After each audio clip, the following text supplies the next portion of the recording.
حضرت محمد صلی اللہ علیہ وآلہ وسلم نے ہمیں بتایا ہے کہ جب ہم قبر میں داخل ہوں گے تو اس پہلے منٹ میں کیا دیکھیں گے، کیا سنیں گے۔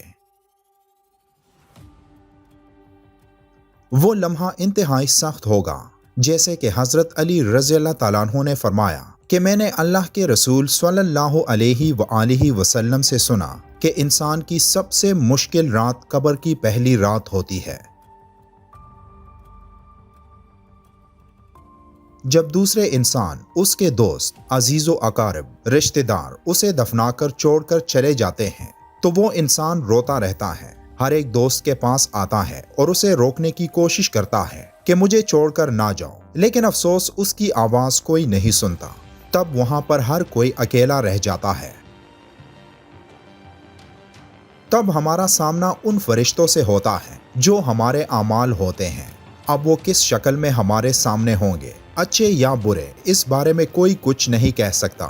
تب وہ ہم سے اس دنیا میں گزاری ہوئی زندگی کے متعلق سوال کریں گے، جن سوالوں کے جواب ہماری اس زندگی میں موجود ہیں جب تک ہم سانس لے رہے ہیں۔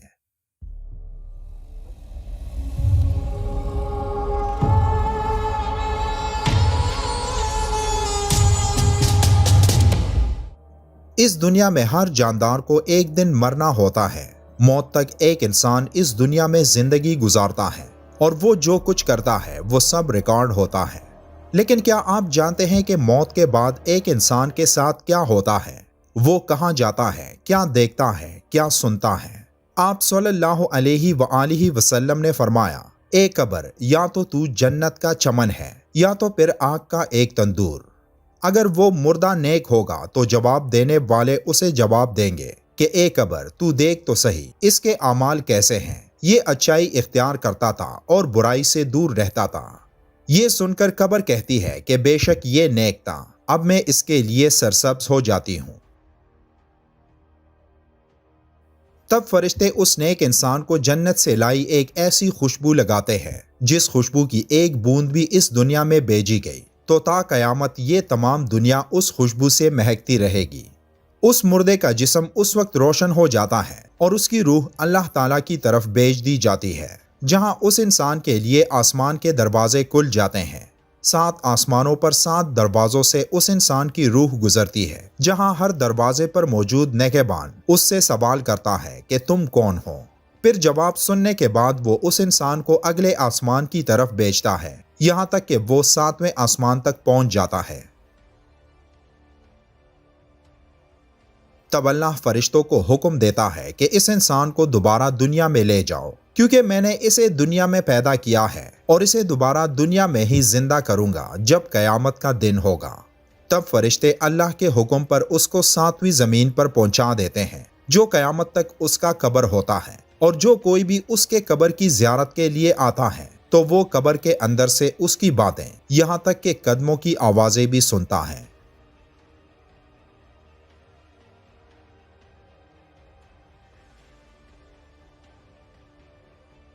تب اس وقت اس کے پاس 2 فرشتے اپنے دانتوں سے زمین چیرتے ہوئے آتے ہیں۔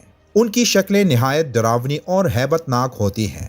ان کے بدن کا رنگ سیاہ اور آنکھیں سیاہ اور نیلی اور دیگ کی برابر اور شعلہ زن ہیں، اور ان کے بال سر سے پاؤں تک، اور ان کے دانت کئی ہاتھ کے جن سے زمین چیرتے ہوئے آئیں گے۔ ان میں سے ایک کو منکر اور دوسرے کو نیکر کہتے ہیں۔ مردے کو جھنجھوڑتے اور جھڑک کر اٹھاتے اور نہایت سختی کے ساتھ کرخت آواز میں سوال کرتے ہیں کہ تیرا رب کون ہے، تیرا دین کیا ہے، ان کے بارے میں تو کیا کہتا تھا؟ اگر مردہ مسلمان ہے تو پہلے سوال کا جواب دے گا کہ میرا رب اللہ ہے، اور دوسرے کا جواب دے گا کہ میرا دین اسلام ہے، پھر جواب دے گا کہ وہ تو رسول اللہ صلی اللہ علیہ وآلہ وسلم ہے۔ پھر وہ پوچھیں گے کہ تجھے کس نے بتایا؟ تو وہ کہے گا کہ میں نے اللہ کی کتاب پڑھی، اس پر ایمان لایا اور تصدیق کی۔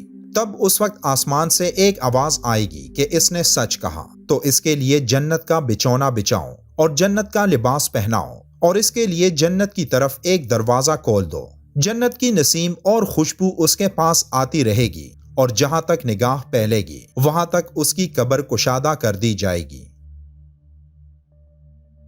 تب اس کے لیے جنت کی کھڑکی کھول دی جائے گی، مگر اس سے پہلے اس کے بائیں ہاتھ کی طرف جہنم کی کھڑکی کھولی جائے گی، جس کی لپٹ اور جلن اور گرم ہوا اور سخت بدبو آئے گی، تو اسے فوراً بند کر دیا جائے گا۔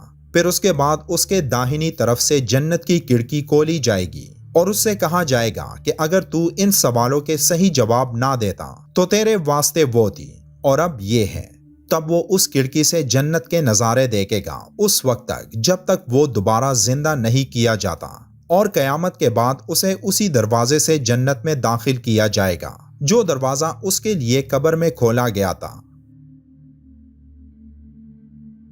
لیکن یہ سب اس انسان کے لیے نہیں ہوگا جو اس دنیا میں اللہ کے احکام کو بھول کر شیطانی کاموں میں مصروف رہا ہو۔ اس کے لیے سب کچھ برعکس ہوگا۔ پہلے اس کے لیے جنت کی کھڑکی کھولی جائے گی تاکہ اس کی خوشبو، ٹھنڈک، راحت اور نعمت کی جھلک دیکھ سکے، اور پھر جسے بند کر دیا جائے گا، اور دوزخ کی کھڑکی کھولی جائے گی تاکہ اس پر عذاب کے ساتھ ان نعمتوں کی حسرت بھی ہو۔ تب اسے آگ کا لباس پہنایا جائے گا اور اس کے لیے جہنم کی طرف ایک دروازہ کھول دیا جائے گا جس کی گرمی اور لپٹ اس کو پہنچے گی، اور اس پر عذاب دینے کے لیے 2 فرشتے مقرر ہوں گے جو اندھے اور بہرے ہوں گے، اور ان کے ساتھ لوہے کا ہتھوڑا ہوگا کہ پہاڑ پر اگر مارا جائے تو خاک ہو جائے، اور اس ہتھوڑے سے اس کو مارتے رہیں گے۔ مردہ اگر قبر میں زندہ دفن نہ کیا جائے تو جہاں پڑا رہ گیا یا پھینک دیا گیا، غرض کہیں ہو، اس سے وہی سوالات ہوں گے اور وہی ثواب یا عذاب اسے پہنچے گا۔ پھر جب ان کو آسمان کی طرف لے جایا جائے گا تو پہلے آسمان کے دروازے پر ان کو داخل ہونے سے روک دیا جائے گا، جیسے کہ سورہ الاعراف کی آیت نمبر 40 میں اللہ کا ارشاد ہے، جن لوگوں نے ہماری آیتوں کو جھٹلایا اور ان سے سرتابی کی، ان کے لیے نہ آسمان کے دروازے کھولے جائیں گے اور نہ وہ بہشت میں داخل ہوں گے، یہاں تک کہ اونٹ سوئی کے ناکے میں سے نہ نکل جائے، اور گنہگاروں کو ہم ایسی ہی سزا دیا کرتے ہیں۔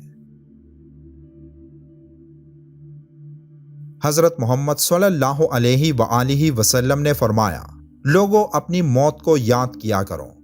آج ہم سب اپنی زندگی میں مصروف ہیں، اس بات سے بے خبر کہ موت ہمارے پیچھے ہے، لیکن ہم کس کے پیچھے ہیں؟ یہ سوال ایک بار اپنے آپ سے ضرور کیجئے گا۔